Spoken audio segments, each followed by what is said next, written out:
एक दिन टुनटुनी के माता पिता दोनों के ही हादसे में मौत हो गई थी। टुनटुनी चिड़िया के पिता अंडे के पराठे का ठेला लगाते थे। माता पिता के गुजर जाने के बाद टुनटुनी चिड़िया ने अंडे पराठे का ठेला लगाना शुरू कर दिया। टुनटुनी चिड़िया का एक छोटा भाई भी था जिसका नाम कालू था। माता पिता की मौत के बाद टुनटुनी चिड़िया ने कालू की पूरी जिम्मेदारी संभाल रखी थी। टुनटुनी चिड़िया शाम को अंडे का पराठे का ठेला लगाती। अरे बहन जी, एक प्लेट अंडे का पराठा लगाना। अरे भाई, मेरे भी एक प्लेट अंडे का पराठा लगा दो। अभी लगाती हूँ साहब। अरे तुम्हारी अंडे पराठा में इतना स्वाद आता है, जी करता है एक और खा लूं। दोस्तों, कल के वीडियो में आपने इतने कम लाइक क्यों दिए? मुझे बहुत बुरा लगता है। दोस्तों, जब मैं आपके कहने पर वीडियो बनाती हूँ तो आप बहुत कम लाइक करते हो। ऐसा क्यों? जब आप कम लाइक करते हो तो मुझे वीडियो बनाने में बिल्कुल अच्छा नहीं लगता है और मेरा मन भी नहीं करता है। तो प्लीज दोस्तों, आप इस वीडियो पर जाकर लाइक तो दे दो। एक तो लाइक कर दो प्लीज। इस तरह टूनी चिड़िया एक पराठा और दे देती है। ये लो साहब। टूनी चिड़िया के पुराने बंदी ग्राहक पक्षी फिर से उसके पास आने लगे थे, जो कभी उसके पिता के बनाए हुए अंडे के पराठे खाते थे। वो अब टुनटुनी के बनाए हुए अंडे के पराठे खाने में टुनटुनी के भाई कालू का भी धीरे धीरे मन लगने लगा। और एक दिन दीदी, स्कूल के सभी दोस्त हवाई मोटर से बादलों में घूमने जा रहे हैं। दीदी, मुझे भी हवाई मोटर से बादलों में घूमने जाना है। आप मुझे 500 रुपए दे दो ना दीदी। 500 रुपए? इतनी कमाई नहीं है मेरी कि मैं तुझे घूमने के लिए 500 रुपए दे दूं। तू जानता है ना कि जो कमाई होती है उसकी आधी कमाई से सामान लाना पड़ता है, जो सामान लाने में ही चली जाती है, और बाकी के बचे हुए पैसों से घर का खर्च चलता है। दिन रात मेहनत करके मैं तुझे पढ़ा रही हूँ कि ताकि तू बड़ा होकर मेरी तरह अंडा पराठा न बेचे। तू पढ़ाई में ध्यान लगा और पढ़ लिख कर अमीर पक्षी बन जा। कौआ बुरे मन से दीदी की तरफ हाँ के तो चला जाता है। पर वो जब स्कूल पहुंचता है तो स्कूल में उसका दोस्त बंटी कबूतर कहता है, तू बादलों में घूमने के लिए पैसे लाया है ना? नहीं, दीदी ने मना कर दिया। दीदी नहीं चाहती है कि तू कहीं घूमे। लगता है तेरी दीदी नहीं चाहती है कि तू कहीं घूमे फिरे। अरे चल चल, अब तू यहाँ से बाहर चल, भाग यहाँ से। अब कालू कौवे का दोस्त उसे एक शराब की बोतल देता है और फिर दोनों शराब पीने लगते हैं। कालू को अब धीरे धीरे शराब पीने की आदत लग जाती है, जिसके लिए वह अंडे चुरा कर बेचने लगता है। और जब टुनटुनी चिड़िया अंडे का पराठा बनाती है तब कालू कौवा उसकी मदद करने के बहाने वहाँ पर खड़ा हो जाता है और रोज 2-4 अंडे बेच देता है और इन्हीं पैसों से फिर वो शराब पीता है। अरे, मैंने तो 4 कैरेट अंडे लिए थे, लेकिन सभी कैरेट में एक से एक अंडा गायब है। टुनटुनी चिड़िया अंडे वाले की दुकान पर जाती है। अरे हरे काका, तुमने चारों कैरेट में से एक एक अंडा कम करके मुझे क्यों दिया है? कैसी बात कर रही हो बिटिया? हमने पहले तो ऐसा कभी नहीं किया कि तुम्हें कभी कम अंडे दिए हो। मैंने जब भी दिया तुम्हें हमेशा पूरे ही अंडे दिए हैं। तुम ठीक से चेक करो। फिर एक दिन दीदी का ध्यान तो ग्राहकों के अंडा पराठे बनाने में लगा हुआ था। मैं आज ज्यादा से ज्यादा अंडे चुरा लेता हूँ। इसे बेचकर मैं ठंडी शराब की बोतल लूंगा। बहुत गर्मी भी तो है ना, और ऐसी गर्मी में ठंडी शराब जब पीऊंगा तो बहुत ही आनंद आएगा। इस तरह कालू कौवा टूनी चिड़िया से नजरें बचाकर रोज ज्यादा से ज्यादा अंडे चुराने लगता है। अरे भाई, अंडे रोज चोरी हो रहे हैं, मुझे बहुत घाटा हो रहा है। इस तरह तो मेरा काम चौपट हो जाएगा। दीदी, वो अंडे वाला तुम्हें कम अंडे देता है। इस बार तुम ध्यान से देखना, नहीं तो वो पूरे अंडे ही देता है। नहीं नहीं, वो तो पूरे ही अंडे देता है, चोर कोई और ही है। कालू कौवा रोज शाम को थोड़ी देर के लिए ठेले के पास आता और फिर गायब हो जाता था। यह बात टुनटुनी चिड़िया काफी दिन से नोटिस कर रही थी और टुनटुनी को कालू कौवे पर शक हो जाता है। इधर मिट्ठू तोता और तोती आपस में बात कर रहे थे कि बस मेरे सर से बेटी का बोझ उतर जाए और फिर मुझे कोई चिंता नहीं। हमारी कमाई कम ही सही, पर एक बेटी का बोझ तो है ही हमारे सर पर, उसे भी जल्दी ही उतारना है, तो फिर कोई चिंता नहीं रहेगी। इधर कालू कौवा मिट्ठू जी से कहता है कि मिट्ठू जी, मैं दिन रात काम करता हूँ और सोचता हूँ कि किसी तरह से जग्गू को विदेश पढ़ने के लिए भेज दूँ। अरे कालू जी, इतनी भी जल्दी क्या है? अरे भाई, मेरे सर पर तो बेटी का बोझ है। मैं पहले इसकी शादी कर लूँ, उसके बाद जो मर्जी आए वही कर लें। पहले हम अपने सर का बोझ हल्का कर लेंगे।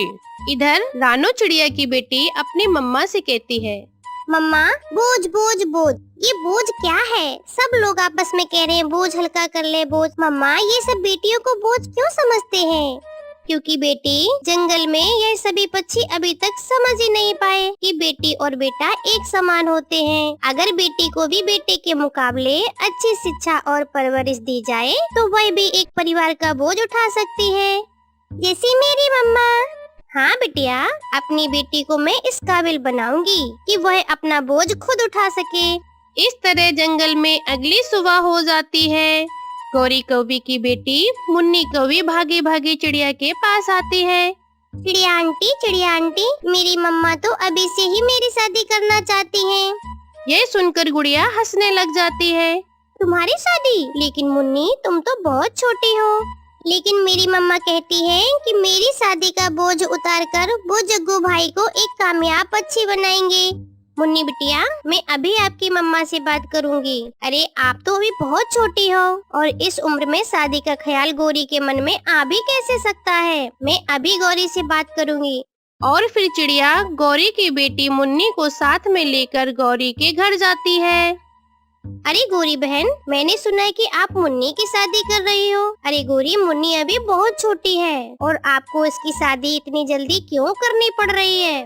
अरे अभी बहुत अच्छे कौवे का रिश्ता मिल रहा है, कल क्या मालूम कोई अच्छा कौवा मिले या न मिले। पर गौरी, अभी तुम इतनी कम उम्र में मुन्नी की शादी कर दोगी तो फिर वह अपने बच्चों को कैसे संभाल पाएगी और कैसे अपने परिवार को संभाल पाएगी? अभी यह बहुत छोटी है, अभी इसे सीखने दो।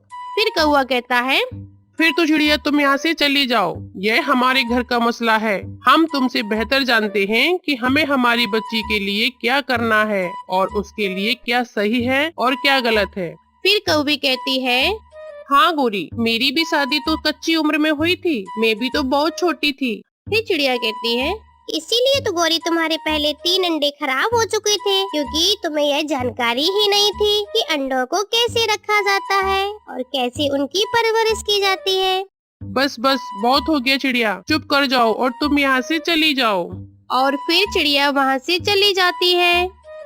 गौरी कौवी भी अपनी बेटी मुन्नी कौवी की शादी करवा देती है। मम्मा, गौरी आंटी ने बहुत जल्दी कर दी मुन्नी की शादी।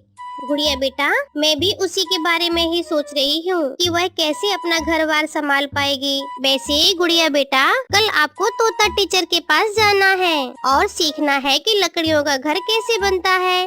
मम्मा, वह तो मैं आज ही सीख लिया था। ठीक है, तब कल बुलबुल के पास जाना और उससे भी सीखना कि अपने अंडों की रक्षा कैसे करते हैं। इधर मुन्नी की सास अपने बहू से कहती है, ये तुम्हारा मायका नहीं है बहू, ससुराल है तुम्हारी ससुराल। ससुराल में सुबह जल्दी उठकर हम सभी के लिए भोजन ढूंढ कर लाना तुम्हारा ही काम है। और बेटा, तुमने बहू को यहाँ के सारे कायदे और कानून नियम सिखाए नहीं क्या? हाँ हाँ मम्मा, मैं मुन्नी को सब कुछ बता दिया कि रात को सोते वक्त मेरी माँ की टांगे तुम्हें ही दबानी होगी। और हाँ, मेरी माँ के लिए भोजन भी इसी को ढूंढ कर लाना होगा।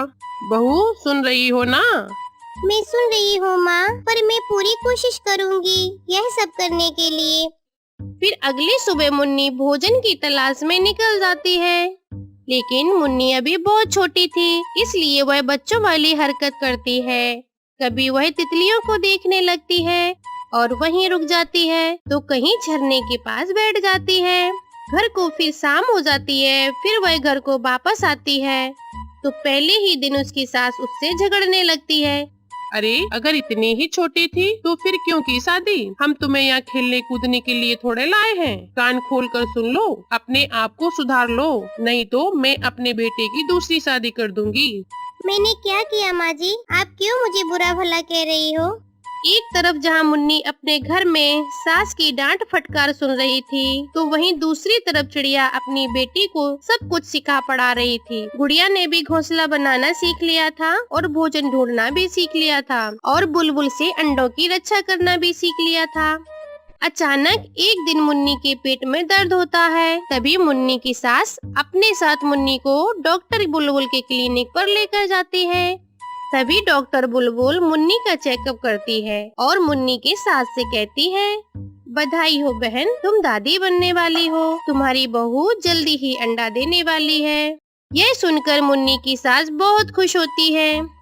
लेकिन एक समस्या है, तुम्हारी बहू अभी छोटी है, इसकी उम्र भी बहुत कम है और यह कमजोर भी है, इसलिए तुम्हें इसका ध्यान रखना होगा। अरे डॉक्टर बहन, यह शकल से ही ऐसी है, ये घर में हम सभी से बहुत ज्यादा खाती है। सासू माँ, मुझे बहुत डर लग रहा है। तुम ना ज्यादा मुंह मत चलाओ और जल्दी चलो, हमारे साथ अपने घर चलते हैं। फिर मुन्नी के साथ साथ उसकी सास अपने घर वापस लौट आती है। इधर दूसरी तरफ गुड़िया भी जवान हो चुकी थी। उसकी मम्मा भी उसके लिए एक अच्छा चिराग ढूंढकर उसकी शादी धूमधाम से कर देती है। गुड़िया बेटा, मुझे विश्वास है कि अब आप अपने घर को बहुत अच्छी तरीके से देखभाल करके ध्यान से रख सकती हो। हाँ मम्मा, मैं अपनी माँ की हर बात याद रखूंगी।